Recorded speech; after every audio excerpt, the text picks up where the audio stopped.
Oke, sebelumnya Assalamualaikum warahmatullahi wabarakatuh. Jadi di sini saya akan membacakan makalah analisis fenomena cybercrime dalam perspektif sosioinformatika, dampak hukum dan etika, disusun oleh Dena Ari Prasetyo, NIM 230001841 kelas B, Program Studi S1 Informatika Fakultas Teknologi Industri Universitas Ahmad Dahlan Yogyakarta 2026.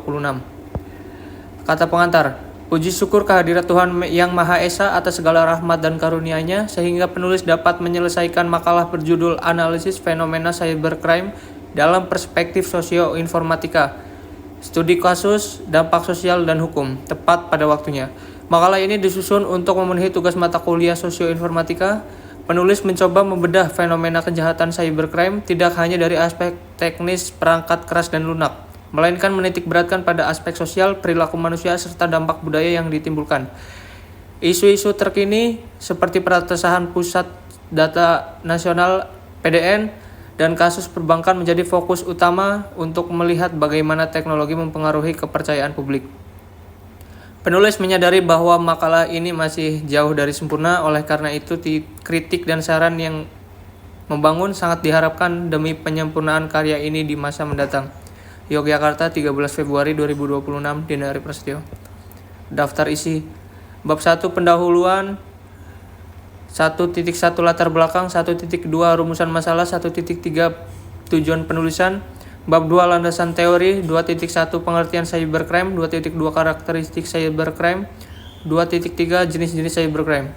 Bab 3 pembahasan dan studi kasus, 3.1 data statistik keamanan cyber Indonesia 2024-2025, 3.2 analisis studi kasus utama, 3.2.1 kasus ransomware pusat data nasional (PDN), 3.2.2 kasus ransomware Bank Syariah Indonesia (BSI), 3.2.3 fenomena hacker Bjorka, 3.3 dampak sosial dan psikologis perspektif sosioinformatika, 3.4 tinjauan hukum UU ITE, bab 4 penutup, 4.1 kesimpulan, 4.2 saran, 5 daftar pustaka.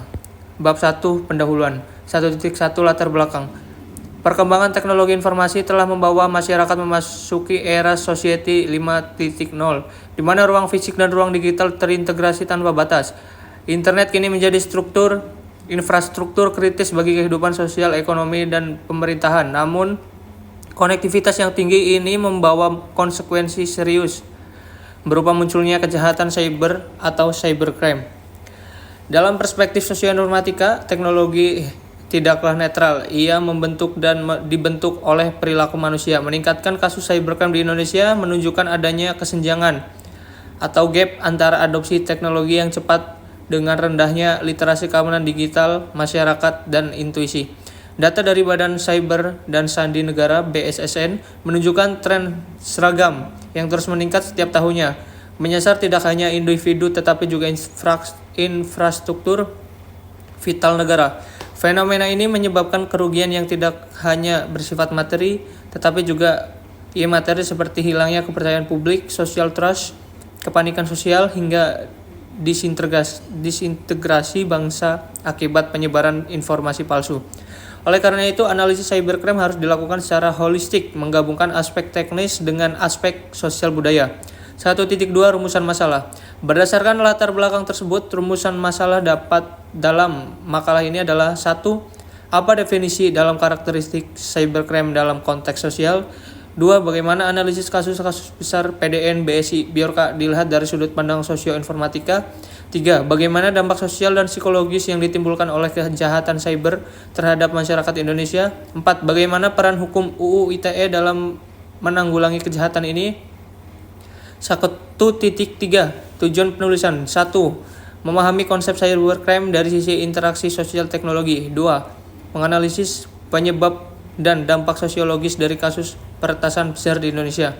3. Mengetahui dampak psikologis masyarakat akibat ketidakamanan data. 4. Menjelaskan payung hukum yang berlaku di Indonesia terkait kejahatan cyber.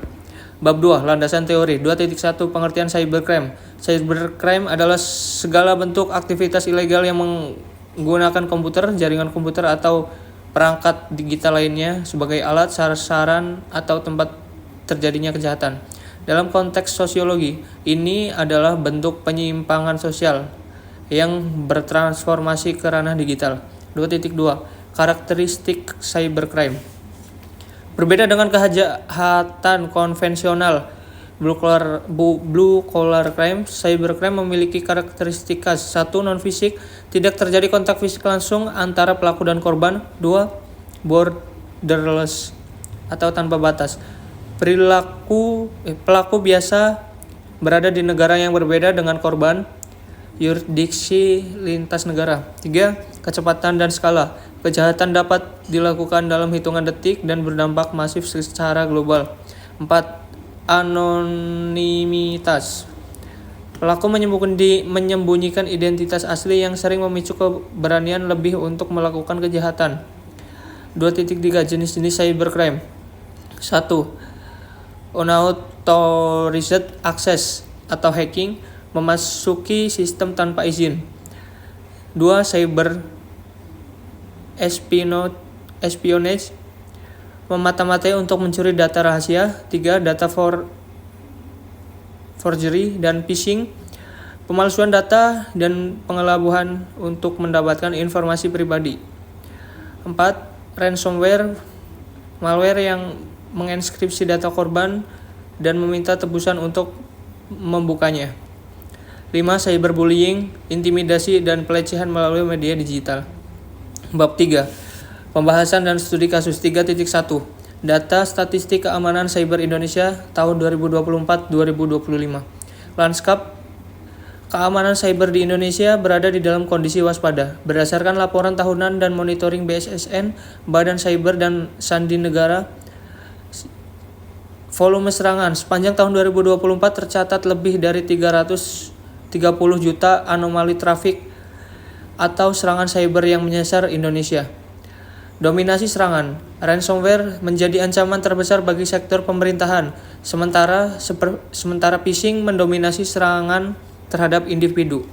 Posisi global. Indonesia masih menempati peringkat bawah dalam indeks kesiapan keamanan cyber di antara negara G20. Menandakan lemahnya budaya keamanan security culture baik di level birokrasi maupun masyarakat sipil. 3.2 Analisis studi kasus utama. 3.2.1 Kasus ransomware Pusat Data Nasional PDN Juni 2024. Kronologi. Pusat Data Nasional Sementara PDNS 2 diserang oleh ransomware varian Brand Shipper. Peretas menginskripsi data dan meminta tebusan $8 juta atau setara dengan 131 miliar. Analisis sosioinformatika. Kelumpuhan pelayanan publik. Sistem ini imigrasi di bandara mati total, menyebabkan antrian manual panjang. Ini membuktikan ketergantungan absolut masyarakat modern pada sistem digital. Ketika sistem down, terjadi kekacauan sosial atau chaos. Budaya human error. Investigasi mengungkap bahwa 98% data tidak memiliki backup dan akses awal peretas diduga dari kelalaian pengelolaan password. Ini menunjukkan bahwa masalah utama bukan pada kecanggihan alat peretas, melainkan pada tata kelola manusia atau SDM yang buruk. 3.2.2 Kasus ransomware Bank Syariah Indonesia atau BSI Mei 2023. Kronologi. Kelompok Lockbit mengklaim mencuri 1,5 terabyte data nasabah dan melumpuhkan layanan mobile banking serta ATM selama berhari-hari. Analisis sosioinformatika. Kepanikan sosial, nasabah menyerbu kantor cabang karena tidak bisa mengakses uang mereka. Dalam masyarakat cashless, hilangnya akses digital dianggap sebagai ancaman kelangsungan hidup. Krisis komunikasi. Ketidakterbukaan intuisi di awal kejadian memperparah hilangnya kepercayaan nasabah, memicu perpindahan dana ke bank lain. 3.2.3 Fenomena hacker Bjorka 2022 sampai sekarang. Kronologi. Sosok anonim Bjorka membocorkan data pribadi penduduk, yaitu NIK atau KK, hingga data penjabat tinggi negara di forum gelap. Analisis sosioinformatika. Simbol perlawanan. Hacktivism. Sebagian masyarakat menganggap Bjorka sebagai vigilante atau pahlawan main hakim sendiri yang mewakili kekecewaan rakyat terhadap kinerja pemerintah. Normalisasi kebocoran data. Frekuensi kebocoran yang tinggi menyebabkan data breach fatigue atau kelelahan mental masyarakat sehingga mereka menjadi apatis atau pasrah saja data bocor yang justru berbahaya bagi kewaspadaan nasional. 3.2 Dampak sosial dan psikologis. Dilihat dari kacamata sosial, cybercrime menimbulkan dampak luas. 1. Trust issue. Masyarakat ragu menggunakan layanan digital, yaitu e-government atau e-commerce, karena takut data dicuri. 2. Disintegrasi sosial. Penyebab hoax dan ujaran kebencian melalui akun anonim memecah belah persatuan dan memicu konflik horizontal. 3. Kerugian ekonomi. Biaya pemulihan sistem yang mahal dan hilangnya potensi investasi digital karena negara dianggap tidak aman. 3.4 Tinjauan hukum UU ITE. Indonesia memiliki UU nomor 1 tahun 2024, perubahan kedua atas UU nomor 1 tahun 2008 tentang ITE sebagai payung hukum utama. 1. Pasal 30 mengatur larangan akses ilegal atau hacking. Nomor 2, pasal 27 dan 28 mengatur penyebaran konten ilegal, asusila, judi, hoax. 3. Perlindungan data pribadi. UU PDP disahkan tahun 2022 memberikan tanggung jawab lebih besar kepada pengendali data, perusahaan atau pemerintah untuk menjaga data pengguna. Kendala utama penegakan hukum adalah sifat borderless pelaku di luar negeri dan minimnya alat bukti digital yang valid di persidangan. Bab 4 penutup. 4.1 Kesimpulan. Berdasarkan pembahasan di atas dapat disimpulkan bahwa cybercrime di Indonesia adalah fenomena sosioteknis. Masalah ini tidak bisa diselesaikan hanya dengan membeli firewall mahal. Kasus PDN dan BSI membuktikan bahwa titik terlemah keamanan cyber adalah manusia. Kelalaian, kurangnya prosedur, dan rendahnya literasi. Dampaknya sangat destruktif, mulai dari kelumpuhan layanan publik hingga erosi kepercayaan masyarakat terhadap negara. 4.2 Saran. Penguatan literasi digital. Edukasi keamanan cyber harus masuk kurikulum sejak dini, bukan hanya cara menggunakan komputer tapi cara mengamankannya. 1. Penegakan etika pejabat publik.